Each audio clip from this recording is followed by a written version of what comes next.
Thank you for being here today.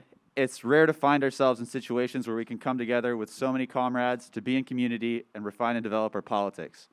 After last night's rally and a full day of discussion, I feel so much less isolated and so much more confident than I do when I'm staying at home reading the news. So I'm incredibly grateful to you all for being here and helping make Red October what it is. Deena and I are here today to talk about Franz Fanon. Undoubtedly, many of you have heard his name before, and many of you are probably already familiar with his work. He's a thinker who attracts a lot of attention, some of it good, some of it bad, due to the vitality with which he writes and the often stark, sober, and some would say extreme assertions that his analysis leads him to make.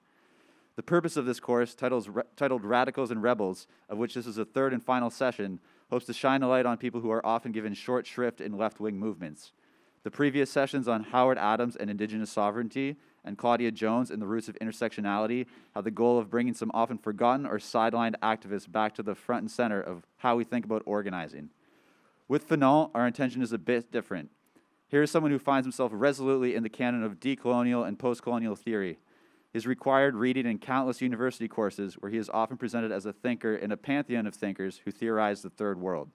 His reach, especially in the period following his death, was enormous, and he was influential in movements across the world, including the Black Panthers, Maoists, Cuban revolutionaries, and national liberation movements in Palestine, South Africa, Tamil Elam, Bolivia, to name a few.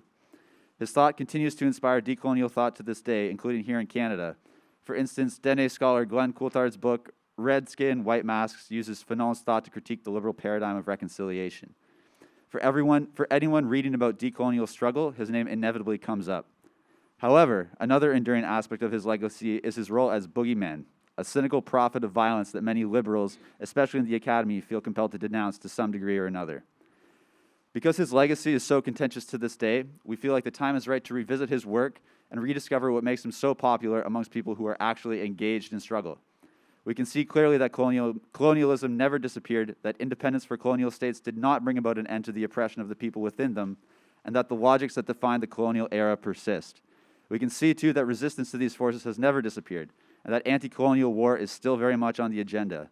It is as urgent and necessary as ever to understand colonialism so that we can develop effective resistance to imperialist capitalism. Fanon was well-read and well-educated, but was never just an academic, content to describe movements. His writings were born from his own involvement in struggle and were first-hand accounts of that struggle. We want to use this talk today to revisit Fanon as someone who is first and foremost a revolutionary immersed in decolonial struggle and reclaim him from the stale fate that liberal academia has consigned him to. We want to get a sense of the Fanon that wrote a book that would go on to become the Bible of the Black Panthers. As revolutionary socialists, we also want to see how his work can deepen our understanding of decolonial struggle and influence how we organize against imperialism. So who was he? He was born in Martinique, a small Caribbean island, which at the time was a French colony, although it has since become a French département. Martinique had been founded in 1935 by French colonists, followed by the genocide of the Carib inhabitants. Until 1848, when slavery was nominally abolished in the French Empire, it was a plantation economy based on the exploitation of enslaved Africans. Then it became a plantation colony based on the exploitation of indentured Africans, who often worked in debt bondage on the same plantations on which they had been enslaved. By the time Fanon was born in 1925, a middle class of mixed Martinicians had come to occupy a social space in between the black laborers and the white plantation owners and their descendants. Fanon was born into this class and had a relatively comfortable childhood. Political and social life was dominated by the white ruling class, and proximity to whiteness determined every opportunity for social advancement. The reality of racial hierarchy stood in stark contrast to the liberal humanist Enlightenment values propagated by the French schools and the equality and fraternity that was the supposed birthright of all French subjects.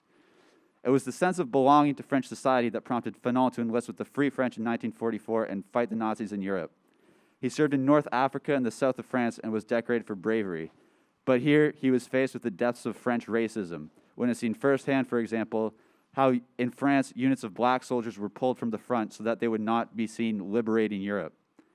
After the war, he returned to Martinique for a brief period, where he met Aimé Césaire, who for a short time acted as his mentor. Césaire was a poet, playwright, and intellectual who was one of the founders of the Négritude movement. While Fanon would later break with this movement, he was inspired by its insistence of pride in being black and its celebration of African culture. He returned to France in 1946 where he ended up studying psychiatry in Lyon. Once again, he lived the reality of being a black man in France. In 1952, while working at a psychiatric hospital, he published Black Skin, White Masks. It was a study of racism and the mechanisms of white supremacy based on lived experience of blackness and drawing from his own experience of racism. In the book, he develops a theory of radical humanism premised on mutual recognition between white and black people. As Leo Zelig writes in his introduction to a collection of Fanon's work, this recognition is not a benevolent gesture bestowed on black people, but one that must be seized and reached for in struggle and collective action. The book was not hugely popular, but did give him some intellectual credibility. In 1952, he is transferred to Algeria. Here he witnesses the effects of brutal French repression as he treats its victims. But his time there coincides with the period of global anti-colonial fervor. In 1954, there's the French defeat at Dien Bien Phu, and later that year, the FLN, the Front de Libération Nationale, starts its armed revolution against the French in Algeria. Fanon quickly becomes involved in supporting the FLN in his capacity as a doctor.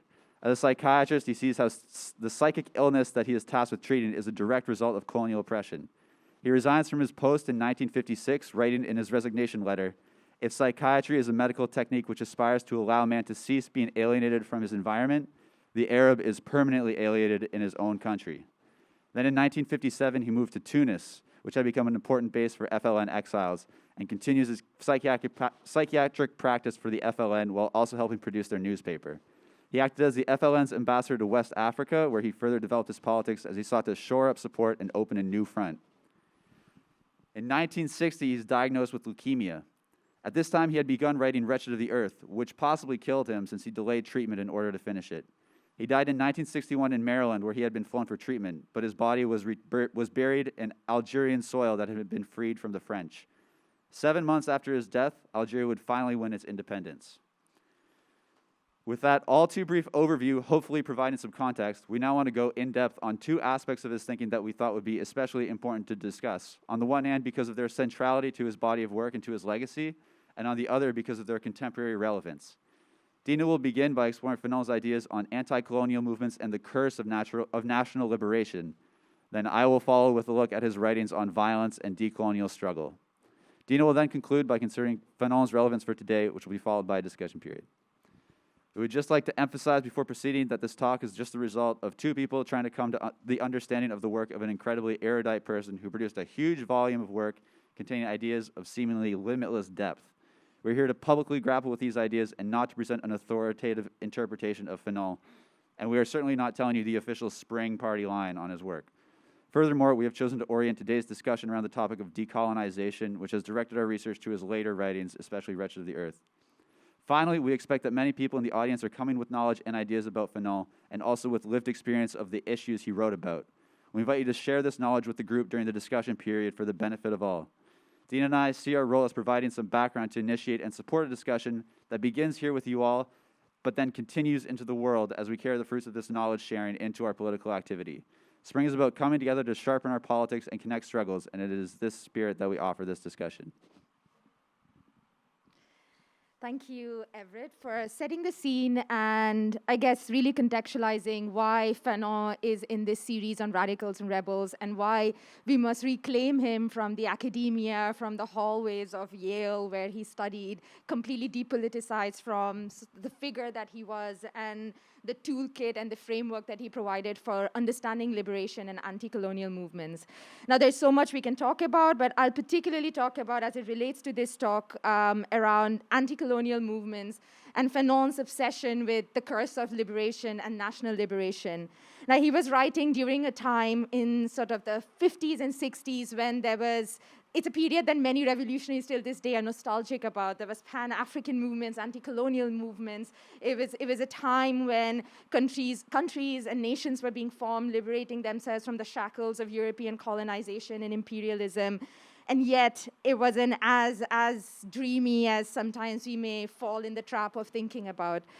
So as Western imperialists ended their long occupation of Asia and Africa, Fanon became obsessed with this notion of the curse of independence and the possibility that nationhood in the global south or in the third world could become, in many cases, an empty shell, quote unquote, and a receptacle for ethnic and tribal antagonism, ultra-nationalism, chauvinism, racism, and fascism, all things we've discussed throughout today in the various courses.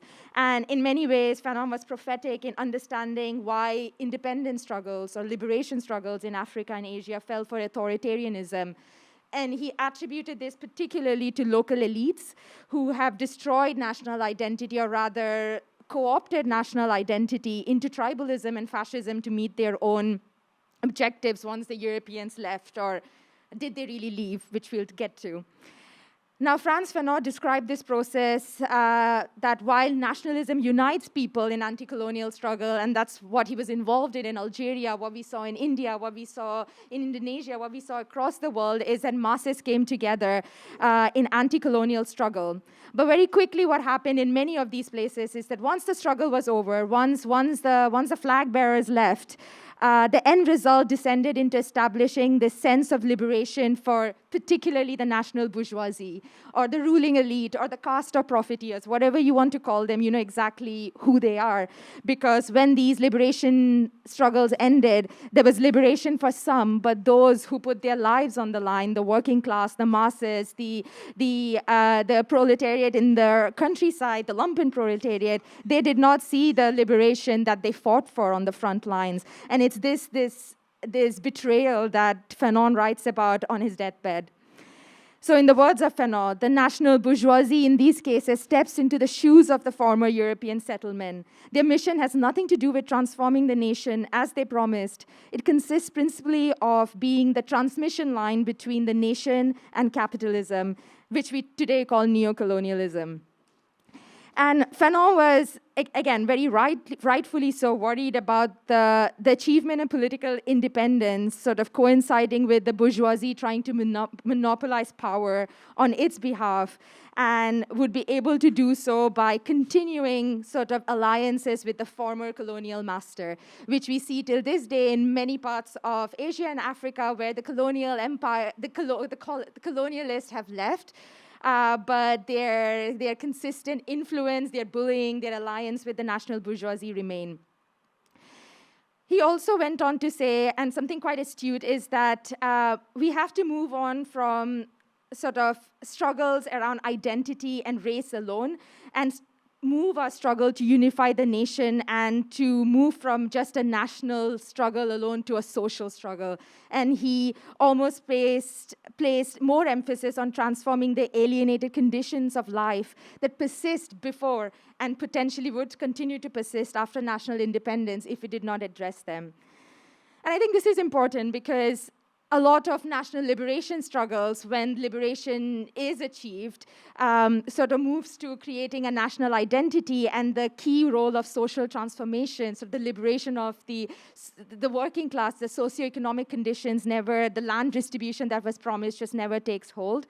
So while Fanon was not explicitly Marxist or even socialist in the way he identified himself, we see his acute understanding of the ingredients of a successful revolution and what must come after. And that includes that it must transform the conditions, social, economic, psychological conditions of all the oppressed that fought for liberation. And that was a tragedy that he was writing to that was actualized after his death, and he was seeing being actualized in other parts of Africa when he was writing. He also cautioned us against the sinister, sometimes sinister obsession with identity politics, which assumed primary place in new state formation, and the national bourgeoisie loved it. They swept in with top-down state machinery, and the masses remained enfranchised with a new oppressor in new clothing.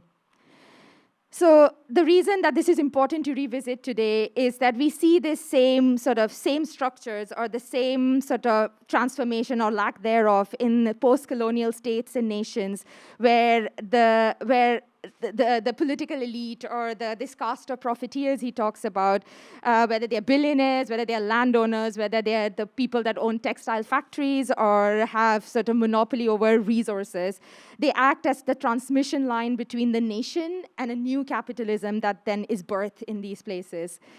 And of course, the national bourgeoisie is quite content to play the role of the agent for the Western, as the business agent for the Western powers, even after liberation. And this kind of colonial domination, what it did all across and continues to do all across the global South is mark certain paths for privilege. And these places are essentially parts of the former colony, which are resource rich. And once while the rest of the former colony follows the path of underdevelopment and poverty, these parts of these nations that have diamonds or cobalt or cocoa or whatever other resources find themselves experiencing this strange privilege, and that is then used to create divisions, and as I'll illustrate briefly. So just to explain what this privileging of some parts of post-colonial nations and how that feeds into neocolonialism is that the nationals of these rich regions or regions within these nations that have these resources then look for drivers of hatred and division, whether that's along ethnic lines, religious lines, sort of ideological lines, and sort of fuel old rivalries which were there before colonialism or interracial hatred come to the surface, and this is then used to then continue a form of new colonial order where the masses are deeply sort of disenfranchised and left out of this new economy or this new capital system that's being formed. And I'll just give a few examples about what this looked like at the time when Fanon was writing, and I'll give the particular example of the new Republic of the Congo, which gained its independence from Belgium while Fanon was writing.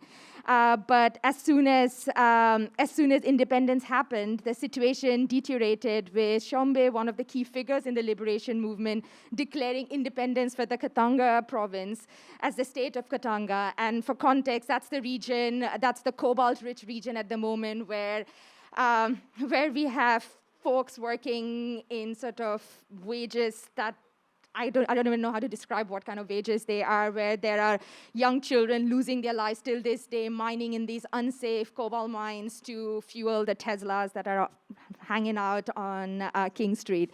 But this is just to show that these divisions were sort of, in many ways, a continuation of the colonial state and the colonial condition. And similarly, Albert Kalonji gets himself crowned as the king of South Kasai, which is a diamond-rich province in the Republic of the Congo, and uses similar divisions around racial and ethnic lines to continue this monopoly over these resources, and while the rest of the masses remain in poverty.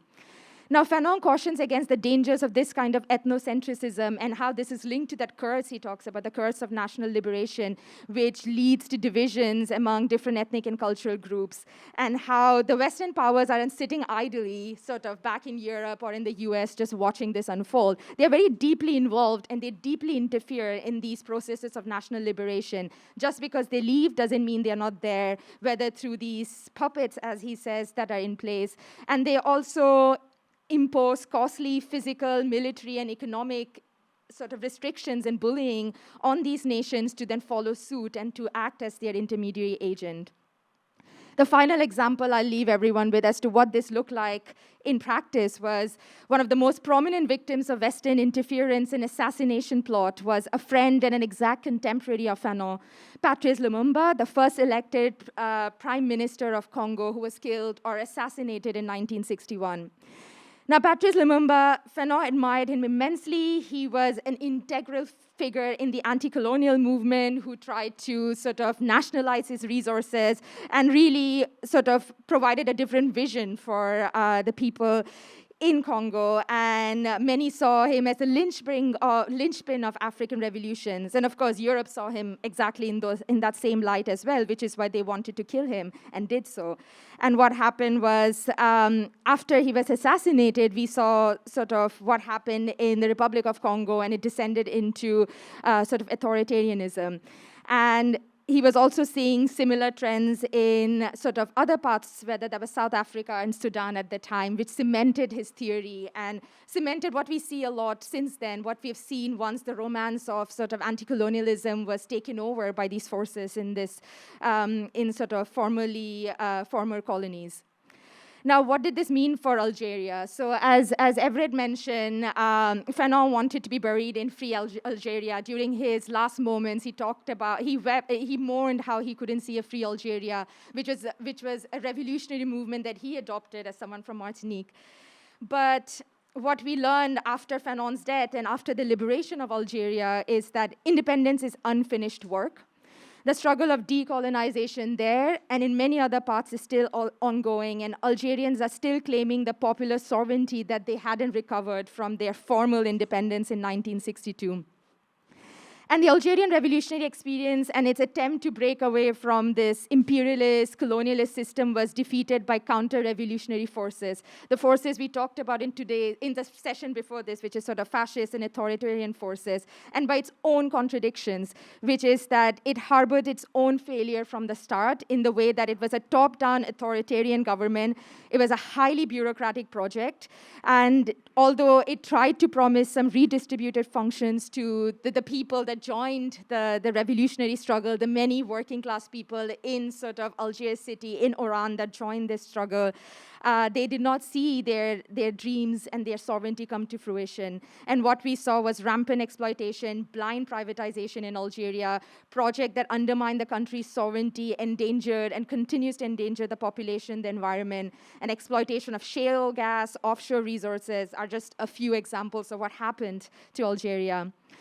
So as I wrap up this section, I think about the spirit of the 60s, as I've been talking about today, and some of us have talked about it in other sessions, which constituted transnational solidarity against colonialism, neocolonialism, the end of white supremacy potentially being in sight, which was then met in the 1980s with the global neoliberal counter-revolution that brought in an age of rapid deindustrialization, pro-market policies at the expense of sort of the masses. And this neoliberal agenda that was declared was basically one way of signaling to the working class and masses that everything is for sale.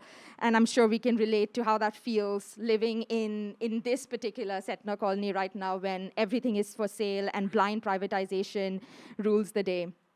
So as we revisit Fanon's theory on the continued work of decolonization 50, 60 years on, we are still in the middle of a long-term revolutionary process that took hold back then, that took hold with greater fervor in 2011 with the so-called coined term Arab Spring, in 2019 when Algeria and Sudan had its own revolution for that same popular sovereignty they've been demanding for decades.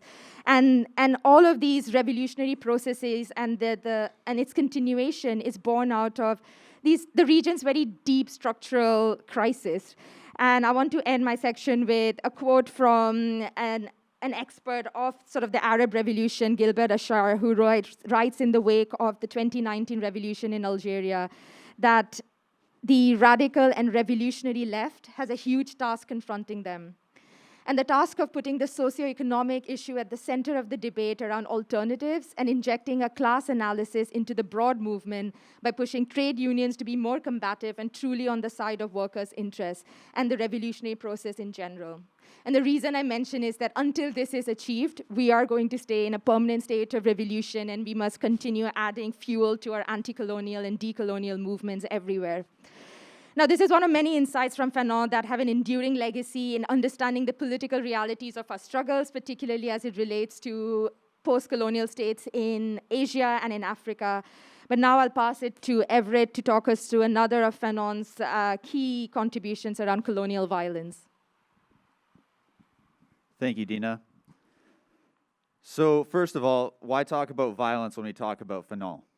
For starters, violence has become a defining feature of his legacy. His most sustained treatment on violence comes in the first chapter of Wretched of the Earth, titled On Violence. And as the first chapter of his most popular book, it is no surprise that it has played a determining role in how his work is received. He's often presented with a big asterisk, and we are asked to take the good and leave the bad. People say, isn't he the guy who's pro-violence? Doesn't he try to justify atrocities? They say he's a brilliant intellectual, but ultimately he has his flaws. And it's true. From a liberal humanist perspective, Fanon is a little too much to handle. He must be taught in the classroom because his influence is unavoidable, but the full breadth of his ideas is just too much. However, where we find a bad liberal, we find a great socialist. It shouldn't concern us that the types of people he spent his career writing against should find some of his ideas unpalatable. What I propose for today is to revisit his writings on violence, this time wearing our socialist pants, and see what he actually wrote and how it does or doesn't enrich and enliven our own political imagination. To understand Fanon's writing on violence, we must first note that he bases his analysis firmly in the colonial context. Immediately, this differentiates him from most Marxist writers of the time. As he says, quote, Marxist analysis should always be slightly stretched when addressing the colonial issue, end quote. The world of the colony is quite different from the world of the industrialized metropole. It is, Fanon says, a world divided in two, inhabited by different species. He describes the difference between the two worlds, that of the colonist and that of the colonized, as follows. Quote, the colonist sector is a sector built to last, all stone and steel. It's a sector of lights and paved roads where the trash cans constantly overflow with strange and wonderful garbage, undreamed of leftovers. The colonist sector is a sated, sluggish sector. Its belly is permanently full of good things. The colonist sector is a white folk sector, a sector of foreigners. The colonized sector, or at least the native quarters, the shantytown, the Medina, the reservation, is a disreputable place inhabited by disreputable people. You are born anywhere, anyhow. You die anywhere, from anything. It's a world with no space. People are piled on top of the other. The shacks squeezed tightly together, end quote. This Manichaean world is the product of a double dehumanization. The colonized is made to be less than human. For the enlightened European to justify what he must do to fulfill his duty to imperial capitalism, he must make the natives savages, animals, or pathological criminals. It is described in, quote, zoological terms, or as hordes, masses, multitudes. The colonized is, quote, declared impervious to ethics, representing not only the absence of values, but also the negation of values. In other words, absolute evil. This is a double dehumanization because in order to suppress the humanity of the colonized, the colonists must leave their humanity behind as well. They make themselves out to be untouchable and godlike, all while enacting the most disgusting, inhumane acts of violence imaginable. This dehumanization is the natural outcome of imperialism.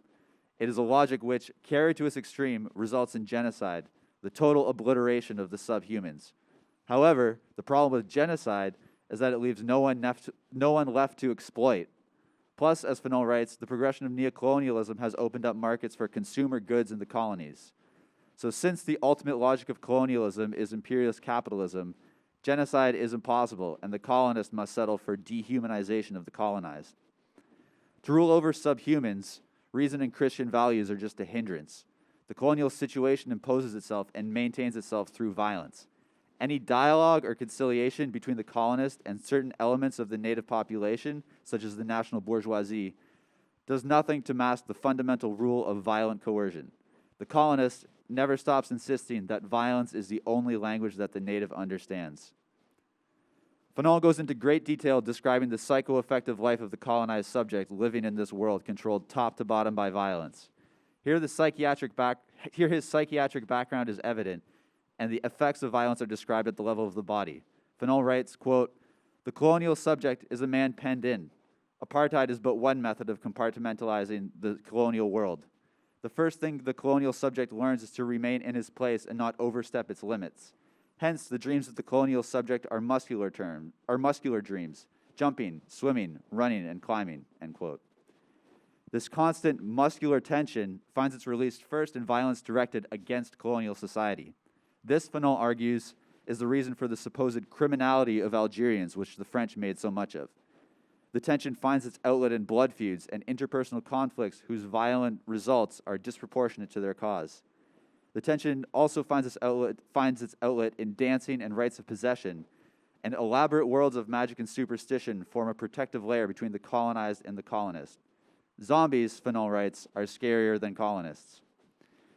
These divergent outlets are all of only temporary importance, since what the colonized wants most of all is to completely overturn the colonial world and take the place of the colonist. Fanon writes, the muscles of the colonized are always tense. It is not that he is anxious or terrorized, but he is always ready to change his role as game for that of hunter. The colonized subject is a persecuted man who is forever dreaming of becoming the persecutor. The symbols of society, such as the police force, bugle calls in the barracks, military parades, and the flag flying aloft, serve not only as inhibitors, but also as stimulants. They do not signify, stay where you are, but rather, get ready to do the right thing, end quote. This is what differentiates the desires of the colonized subject from the desires of the national bourgeoisie and indeed even the urban proletariat, who Fanon sees as more concerned about reforms than completely overturning the colonial system. Reforms will never be enough for the colonial subject. The colonized must take the place of the colonist. All this to say that violence in the colonial context is unavoidable, since violence is the glue that holds it all together in the first place. It's important to highlight that it is the colonist who inaugurates this violence and then justifies the colony through the violence that proceeds from this inaugural act.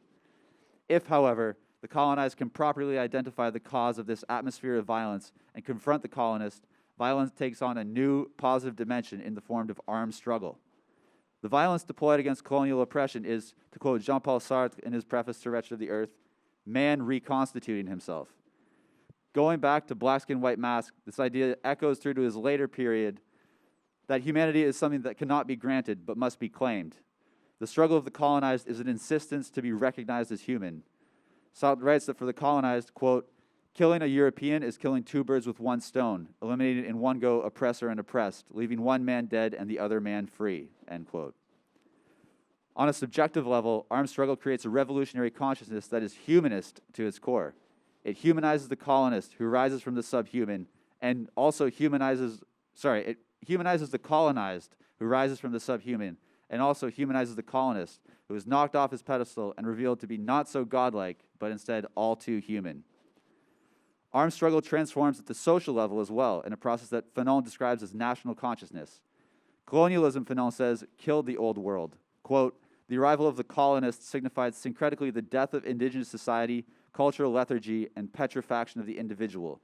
For the colonized, life can only materialize from the rotting cadaver of the colonist, end quote. Looking back into pre-colonial myths, customs, and social formations is useless since they have been killed by colonialism forever. The nation is a sense of unity forged in revolution that overcomes traditional societal divisions, which are often exacerbated, like Deena mentioned, by foreign interference and the national bourgeoisie. What emerges from the armed struggle for authentic liberation is a national consciousness that is revolutionary at its core. Although Fanon arrives at this analysis by different means, some well-known mainstream Marxist concepts tread similar terrain. Considering these in tandem with Fanon's analysis allows them to enrich our understanding of struggle inside the colonial context, but also the forms of capitalist exploitation that exist in the industrialized urban core. In many ways, the colonial system that Fanon describes is the same capitalist exploitation, but pushed to the limit. Without erasing the specificity of the context that he writes from, we can also see how the underlying logic of violence permeates capitalist relations everywhere. His insistence that armed struggle alone can win liberation harkens back to Lenin, who in State and Revolution argued that the dictatorship of the proletariat was a defining concept that made a political program Marxist. Class struggle on its own, Lenin said, is entirely coherent with the bourgeois outlook. To be a Marxist means going further and saying that the proletariat must become the ruling class and oppress the oppressor. Like Lenin, Fanon's argument is that for the colonized to be free, the colonized cannot, and indeed will not, be content to gain the same rights as the colonists through gradual reforms. They must take the place of the colonists, and in so doing, overturn the entire colonial system.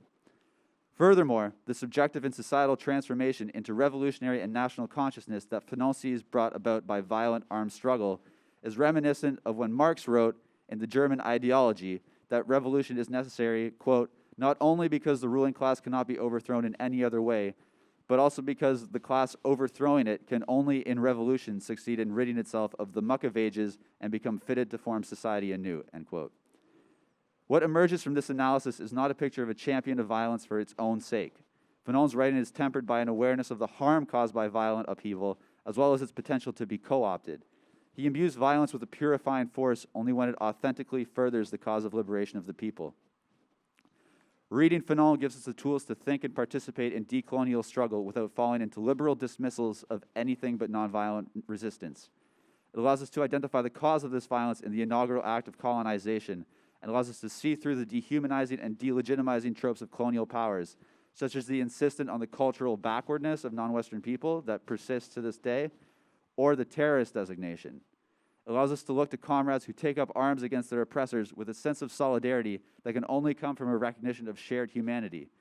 But it also cautions us against glorifying violence. When people engage in violent resistance, they are not becoming gods. They are, Fanon reminds us, reclaiming their humanity and to be human is to be flawed and morally impure. As socialists, we do not need to subject every armed struggle to moral purity tests. Instead, we must understand the material conditions that make a person's last resort their only resort. From there, we can better discern how to act in solidarity with the liberation of our comrades and the destruction of colonialism, imperialism, and capitalism. And now that brings us to, now that we've gone through a few of Fanon's sort of most talked about theories, is what does that mean for our struggle today? And I'll bring us to a wrap thinking about what does it mean to read Fanon today as a radical and rebel in our tradition. And I guess for me, to read Fanon is to open our eyes to the brutality of the world that he lived in and the world that we still live in. And he, in many ways, in all of the words that he used, captures the mutations of ordinary people in struggle, ordinary people trying to escape their constant and regular dehumanization and humiliation through political struggle. And that's what I take from Fanon, is that the relevance of his work for a new generation of revolutionaries like us is to see his life full of political engagement. Now, this is a man who adopted another liberation struggle and threw himself in this work. He was a psychiatrist, he was a doctor, he was a writer, he was a thinker, he was a revolutionary, and he did it with the same energy of political revolution and revolutionary thought. And most importantly, Fanon speaks to the dominant relationship in our society where the masses and the oppressed and the working class are forced into their own victimhood. And he called out this natural character of the established order as something that's used by the ruling class to create scapegoats in various sort of different societies, whether that's immigrants today, whether that is those are Muslims, whether those are any that they deem to be different, and how their identities are weaponized and used to further maintain this natural order that he talked about. And Western intervention today uses that same colonial apparatus to prop up local elites, to plunge countries in World Bank and IMF debts that they cannot get themselves out of.